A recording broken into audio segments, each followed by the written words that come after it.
They hate. They hate. They hate. They hate. They hate because they fear. They hate because they fear. Because they fear. Because they fear. And they fear because they feel that the deepest feelings of their lives They're being assaulted and outraged. They do not know why. They are powerless pawns. Powerless pawns. They are powerless pawns in a blind play of social forces. Richard Wright.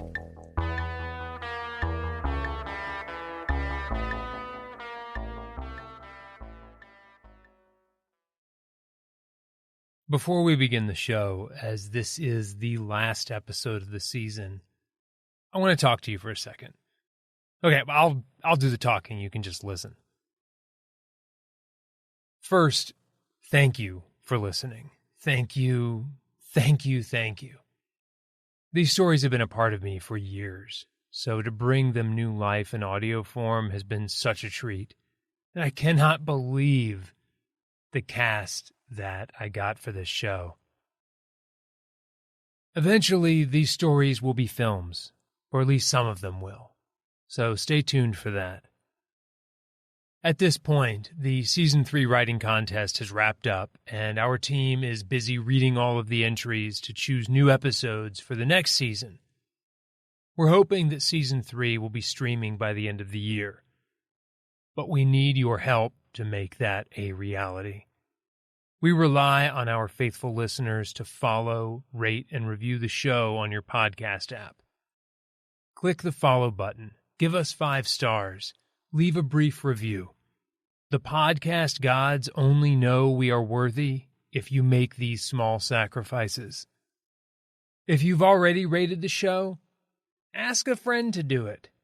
Matter of fact, you should hit pause right now, look at the app on your phone or your computer, give the show 5 stars. And the next time you're at a party or get-together, just go up to every person and ask if you can see their phone. Follow the podcast on whatever podcast app they use, Spotify, Apple Podcasts, Audible. Get some new fans. It's called guerrilla marketing. Okay, let me get my host voice on.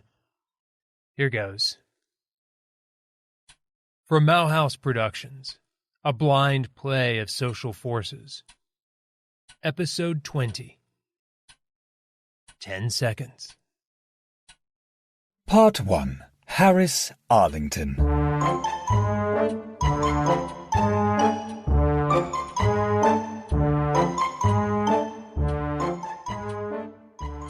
Standing at any spot on the equator, a human being will advance 2.7 miles in 10 seconds. While he makes this journey without moving, about 41 people will be born in the world. These trivial facts do not concern Harris Arlington, manning the mini donut machine, which will churn out 7 donuts in this time. To Harris Arlington, these 10 seconds are of no consequence, at least not to his knowledge. It is 3 a.m., and Harris has 2 more hours left of his shift at Homer's Donuts. He checks his watch and flips through a magazine featuring 2 women who are doubtlessly twins partaking in an activity that is probably illegal for twins in this state. When Harris leaves work at 6 hours, 2 minutes and 36 seconds, he will leave a bag of old donuts on the bench out front, partly as a kiss-off to his boss, and partly because the local park junkies and drunks love donuts. He will attempt to purchase a pack of Winstons. The last pack had been sold earlier that morning. He will buy a losing lottery ticket instead, walk home, and fall into bed. He will dream that women find him irresistible. He will awaken a few hours later, groggy and hungry, pour himself a bowl of cereal, watch television, play video games, and walk to a convenience store to buy a pack of Winstons and another losing lottery ticket. He will return to his apartment where he lives alone to search the internet for pornography, masturbate twice, take a shower, and return to his job making donuts. He will grow old and fat, develop diabetes, lose his hair, and never have a meaningful relationship with another human being. Years later, when Harris Arlington is swimming at a nearby lake, an activity he had once enjoyed in his childhood and would now perform per the recommendation of his doctor, he will suffer from the debilitating cramp his mother kept warning him about, and drown.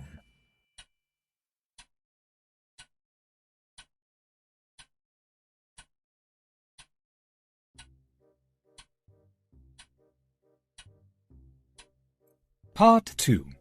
Ernest Jones. When Ernest Jones, nearsighted newspaper delivery boy, leaves the office of the Wilton Gazette at 4 hours, 45 minutes and 34 seconds, Harris Arlington will be leaving the restroom without washing his hands. Jones will ride approximately 1 mile, tossing newspapers onto people's dewy lawns, before a shard of glass from a broken bottle on the sidewalk will puncture his front tire. He will see a figure running away, but will think little of it. Slightly phased yet resilient, Ernest will patch his tire right there on the sidewalk. This process will take 15 minutes, after which time he will continue on his mission to deliver all 132 newspapers before sunup. A contest he had been having with himself since he began delivering papers to save for an automobile. He will fail at this mission.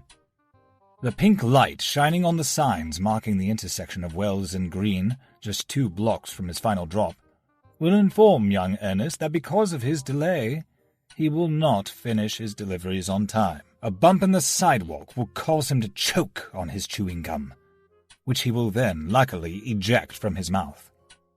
It will land in the center of the sidewalk ramp and eventually adhere to the shoe of one Harris Arlington. Ernest will pass by Homer's Donuts and grimace at the name, considering the satirical cartoon The Simpsons, from which the restaurant borrowed both the name Homer and his catchphrase, "Don't!" displaying his disgust for the sullying of such an iconic show. Having finished his deliveries, he will turn round and pick up 6 donuts from the morning shift assistant manager, Carl. He will then ride to a local park where he will eat all of the donuts himself. Angry at the universe for popping his tire and at himself for failing his self-imposed time trial, he will forget that he did not finish his book report for his English class. He will instead fall asleep not 10 feet from veteran John Filch as the sun rises over the park. He will dream he is lying on a tropical beach, watching an overweight, patchy-haired man stagger into the iridescent waves. Ernest will arrive late to school that day, where he will be reminded by his English teacher of his missed deadline. Ernest Jones will earn a 0 on the book report.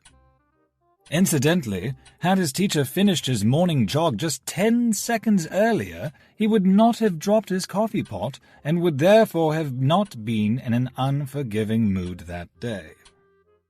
Ernest, fueled by low blood sugar and restless sleep, will grow sullen, mutter a profanity under his breath, get himself sent to the principal's office, and decide that the world is out to get him. After high school, Ernest will discontentedly move from job to job until he is hired as a waiter at Vermeer, a restaurant made famous by the stabbing of its former owner, innovative restaurateur Philip Rothschild. Ernest will enjoy the restaurant business so much that he will save to open up his own restaurant, Paperboys. Despite its kitschy theme, the restaurant will become a hub for the local homosexual scene and thrive. Ernest will open a chain of Paperboys across the country. While he will be extolled by gay rights activists and civil libertarians alike, he will also become the target of hate groups, who will openly criticize his public support of the sinful gays and their ilk, blaming people like him for the degradation of this country and God's wrath in the form of natural disasters. Walking home one evening from a gallery opening featuring the photographs of now famous photographer Jackson Clement, Ernest will be attacked by a masked John Filch, who had been taken in by a local group of neo-Nazi skinheads. Filch will stab him in the stomach 3 times, and Ernest will die on the street in his screaming wife's arms.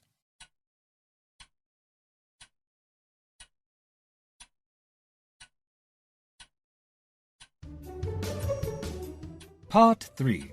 Jackson Clement. Unable to sleep, photographer Jackson Clement leaves his apartment at 4 hours, 38 minutes and 22 seconds, just 7 minutes before Ernest Jones is to begin his paper route, and about the same time Harris Arlington, in the midst of his shift, awakes from a strange dream of a man eating olives with a knife that barely fits into the jar. Jackson carries with him the camera he has been using since his 18th birthday, 20 years earlier, and a pint of vodka that he found under his bathroom sink. He brings the camera to capture pre-dawn images of urban blight for a concept show he is attempting to sell to the Altreich Gallery. He was inspired to develop this concept based on a documentary he saw about a homeless man with little artistic talent getting discovered by restaurateur Philip Rothschild. He theorized that while wealthy people don't typically give money directly to the homeless, they certainly value their aesthetic charm. He brings the vodka because he thinks he can bribe homeless people into letting him take their photos. His plan is to walk up Wells Avenue to the park where he once photographed the most angelic girl he'd ever seen, and whose photo had earned him his first award, 2nd place in the Times Young Photographers Contest. There, he will photograph the mentally ill, the strung out, and the unfortunate. He will create art from their pain, and this will make him famous. As a young photographer, he had dreams to change the world with his art. Then he got hungry and decided to try to change his life with his art. He would become famous. This fame is what he wants, and, as it turns out, is what he will get. Stepping onto the sidewalk, Jackson will sneeze and drop the vodka onto the cement. It will shatter. Hearing a bicycle approaching and thinking he will be identified as a drunk vagrant, he will run off down the street, holding tight to his camera. Behind him, he will hear the sound of crunching glass and the angry cursing of newspaper delivery boy Ernest Jones. He will walk on quickly across Green Street, buy the last pack of Winston's at the convenience store on the corner, stride past Homer's Donuts, and reach the park. Clement will find the hapless John Filch, wrapped in a green wool blanket. After circling the man like a predator, capturing his likeness from all angles, Clement will approach the man slowly, politely say, "Excuse me," and offer Filch a cigarette. Filch will accept the cigarette and tell Clement to leave before I stab your fucking guts out. Clement will make a beeline back to Wells Avenue, where he will pass both a paperboy and an employee of Homer's Donuts, the latter tearing up a lottery ticket and mumbling something about his bad luck. After having collected enough images to complete his vision, 2 homeless veterans, a one-eyed woman with a dog, a family living in their car, and an elderly couple bathing in a storm drain, Jackson Clement will successfully show his collection at the Altreich Gallery. The focal point of the show will be a sleeping John Filch, his government-issue blanket hiding just the corner of an American flag patch on his arm. The photo will be purchased by local restaurateur Philip Rothschild, who will hang the print at Vermeer, his newest venture. Clement will go on to great success as a celebrity photog extraordinaire. He will hobnob with the Hollywood elite, publish several coffee table books, Homeless in America, The Aged in America, Youth in America, and Americans in America, to name a few, and pass away in the night at his cottage in the Adirondacks at the age of 83.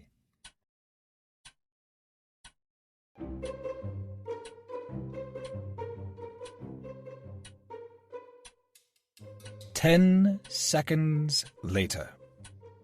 Part 1. However, had Harris Arlington left work 10 seconds later at 6 hours, 2 minutes and 46 seconds, he would have run into Ernest Jones on a bicycle delivering newspapers.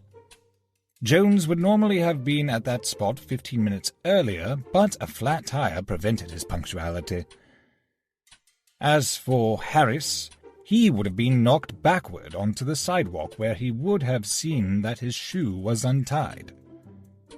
He would have tied his shoe, yelled profanities at the boy, dumped the spilled donuts back into the bag, kicked the newly abandoned bike, and checked for injury. Having found none, Harris would have walked on. When he reached the intersection of Wells and Green, he would have been stopped by traffic. In waiting for his turn to walk, he would have turned back to the convenience store behind him, seen that the lottery was up to $10 million, and purchased 2 tickets, a regular state lotto ticket and a scratch-off.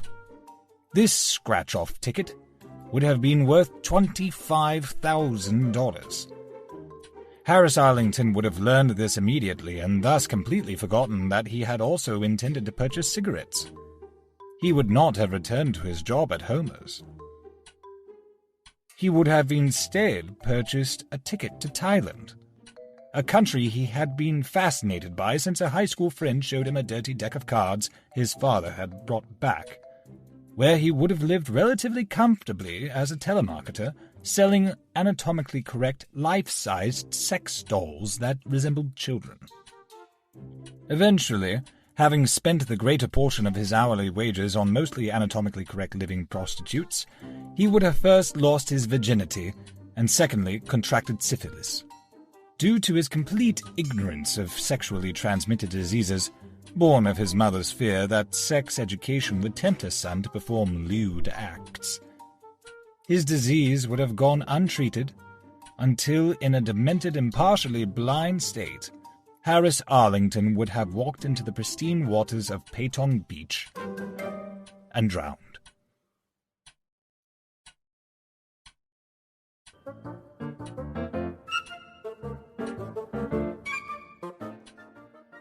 Part 2.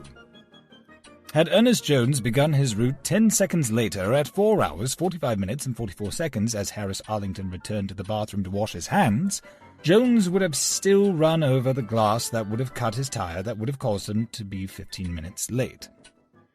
He would then have choked on his gum, spit it on the sidewalk, and missed his self-imposed deadline of 6 a.m. As he approached Homer's Donuts, he would have been distracted by the sign and run into Harris Arlington, who would have been knocked backward onto the sidewalk. Angry and bleeding slightly, Ernest would have limped away without his bicycle as Harris Arlington spat profanities at him. He would have limped to a local park where he would have tripped over John Filch, former Army sniper turned drug addict, who had taken up residence in the park since his family had kicked him out. Filch, dazed and addled, would have stood clumsily and lunged at Ernest Jones with a knife. The knife would have plunged into Jones's aorta. He would have died in the dewy grass of the park, in the screaming veteran's arms.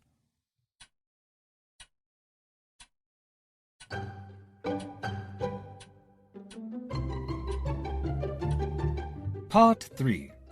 Had Jackson Clement left his apartment 10 seconds later, at 4 hours, 38 minutes and 32 seconds, as Harris Arlington tried to stick a very large knife into a jar of cherries, Clement would have made it all the way to the park with his bottle of vodka intact. He would have offered this vodka to a man he would have come to know as John Filch. Filch would have taken the small bottle, turned it up, swallowed hard, and replied, that was just what I needed." Filch would have agreed to be photographed, and he and Clement would have sat in the park until sunup, discussing sniper tactics, the new army, and American foreign policy. Clement would have revealed to Filch that he was ready to give up photography altogether until he serendipitously ran into the veteran.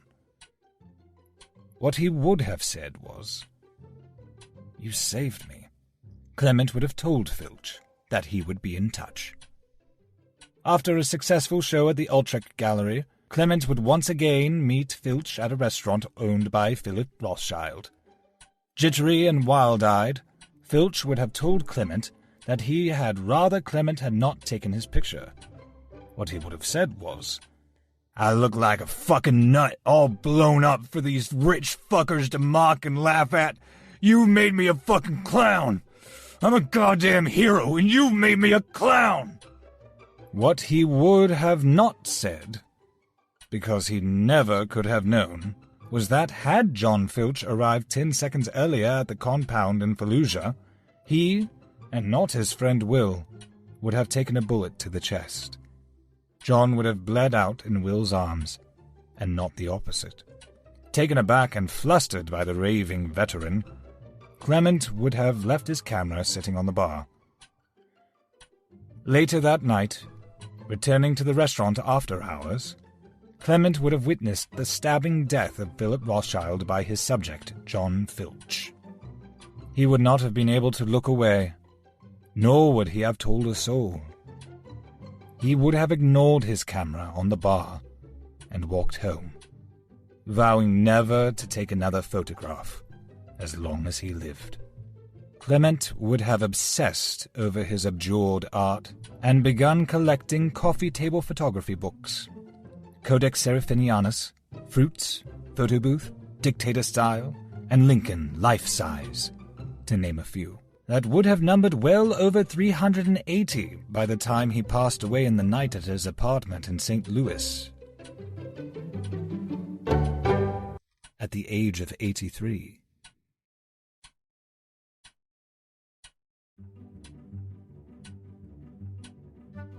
"10 seconds earlier." Part 1. However, had Harris Arlington left work 10 seconds earlier, at 6 hours 2 minutes and 26 seconds, he would have vaguely waved to Ernest Jones, passing him as he delivered newspapers. When he reached the intersection of Wells and Green, he would have obeyed the walk signal and crossed the street. When he got to the opposite curb, he would have stepped in the chewing gum spat out by the young newspaper delivery boy just moments earlier. He would have sat down on the curb to scrape the sticky mess off of his shoe. His anger would have caught the attention of Jackson Clement, who would have mistaken him for a homeless veteran. Once the show opened to great fanfare at the Utrecht Gallery, Harris's photo would have garnered the attention of the social elite, particularly local restaurateur and philanthropist Philip Rothschild, who, through his connections, would have found Harris Arlington and hired him as a host at Vermeer, the Ammersbusch restaurant where would hang the photo. Diners would have recognized Harris and asked to have their photos taken with him in front of the print. Harris Arlington, who had longed for such positive attention all his life, would not have revealed that he was neither homeless nor a veteran. A story would have run in the New Yorker about art imitating life imitating art. Harris would have been interviewed for the story. He would have told of his humble beginnings as a child of alcoholic circus performers, a lie. His violent and bloody tours in the Middle East, another lie.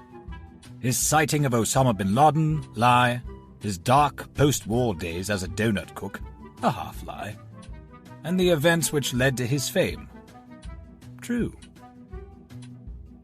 Attending a party hosted by Rothschild, Harris Arlington would have stood drunk on the bow of a yacht, and hearing "My Heart Will Go On" playing behind him on the yacht's sound system, raised his arms high and attempted to recreate a scene from the film Titanic. In the middle of shouting, "I'm the king of the world! Woo!" to the middle-aged escort he hired to accompany him to the party, he would have slipped, hit his head on the dock, fallen into the icy waters, and drowned. Part 2. Had Ernest Jones begun his route 10 seconds earlier at 4 hours 45 minutes and 24 seconds, as Harris Arlington zipped his pants, Jones would not have run over the shard of glass from a broken vodka bottle that punctured his tire.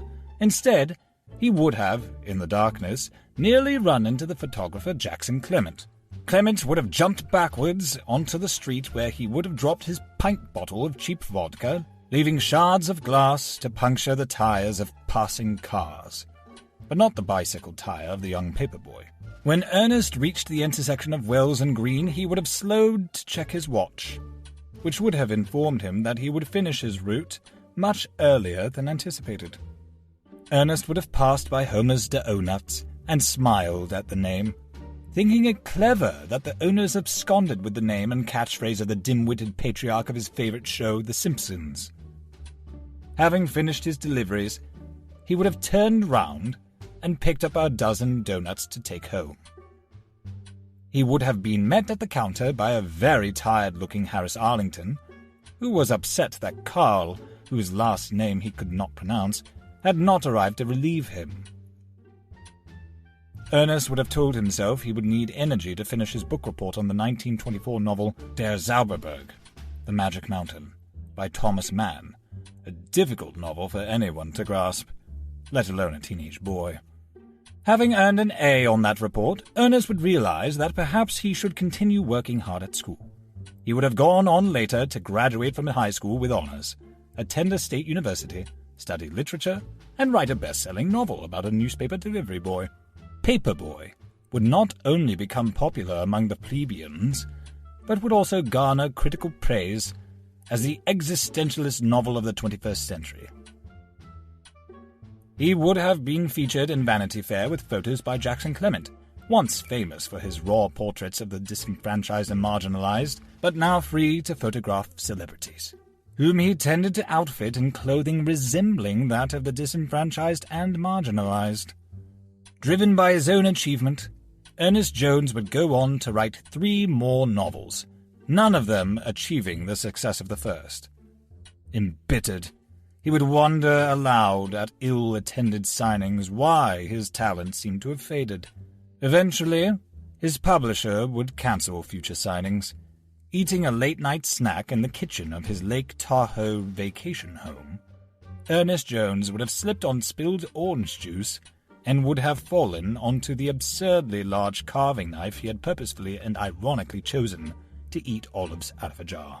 He would cry out only once, attracting his wife's attention. There, on the floor, he would die in his screaming wife's arms.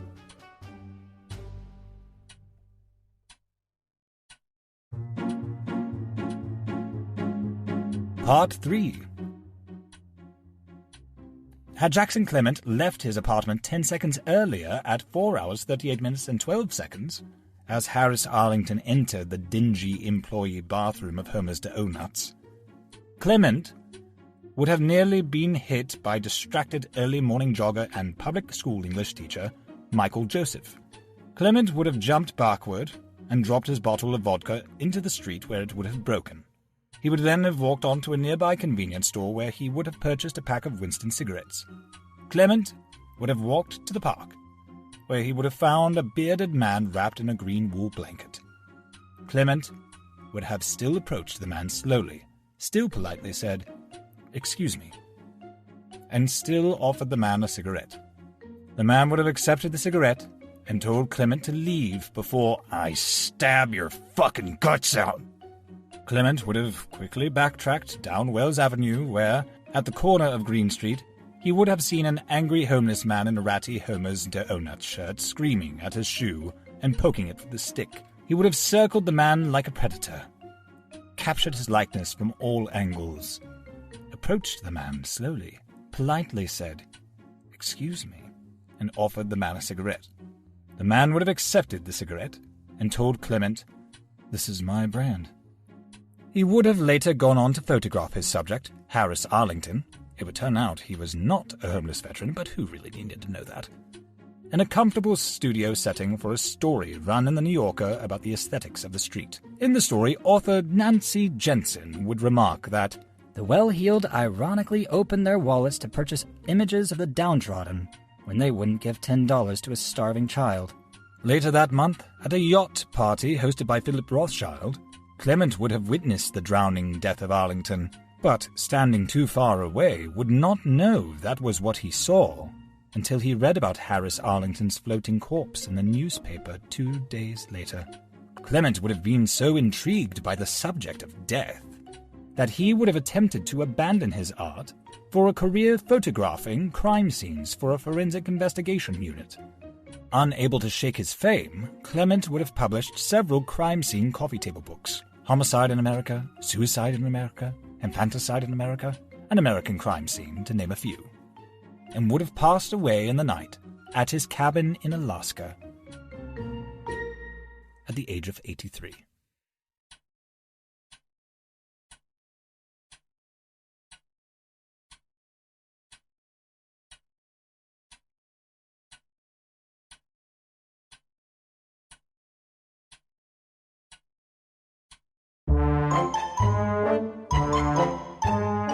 "10 Seconds" was written and directed by Michael Mao and stars Evan Judway as the narrator and every other character.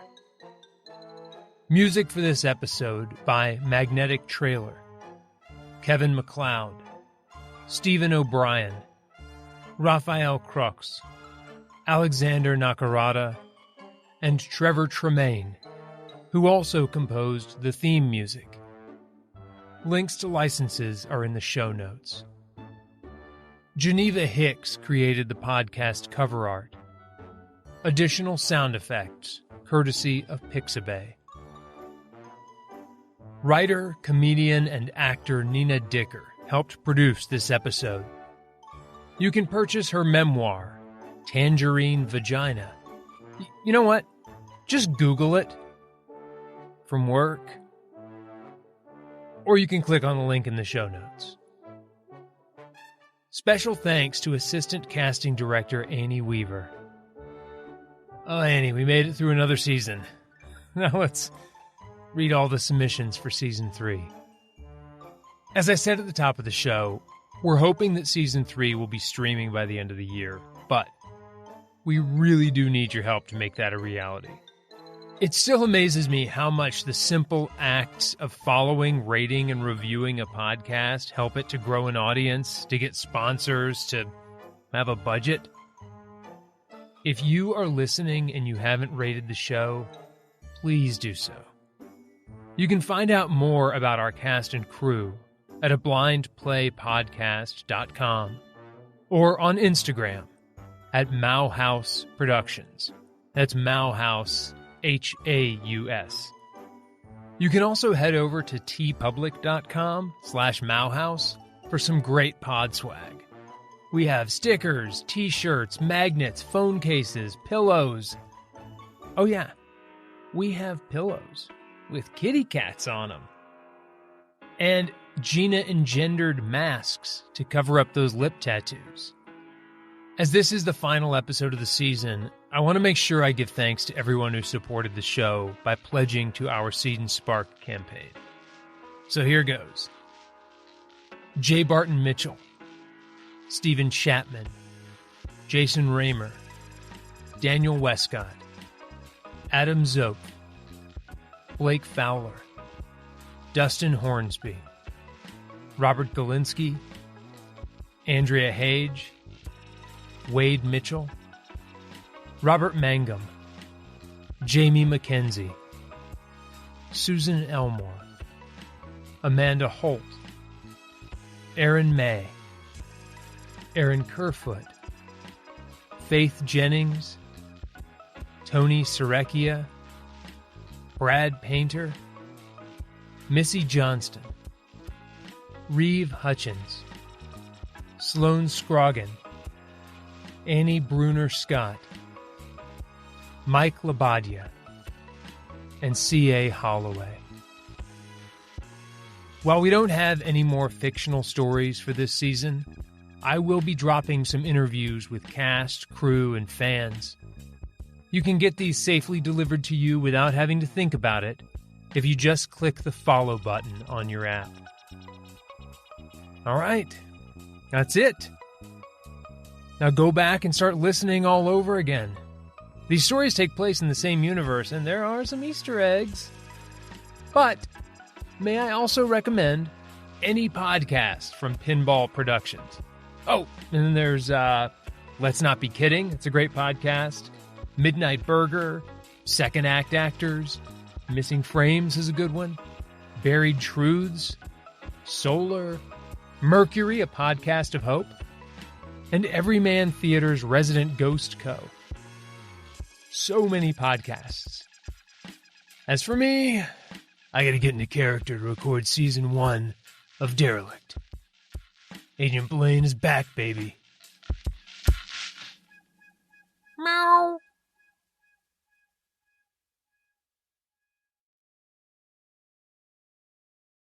If you aren't already, please follow the show. Your podcast app should have a follow button. Click it. And please rate and review. Ratings and reviews are the lifeblood of podcasts, and they take so little time. Just click those 5 stars. Tell us about your favorite episode. Share with friends and family. And thank you for listening.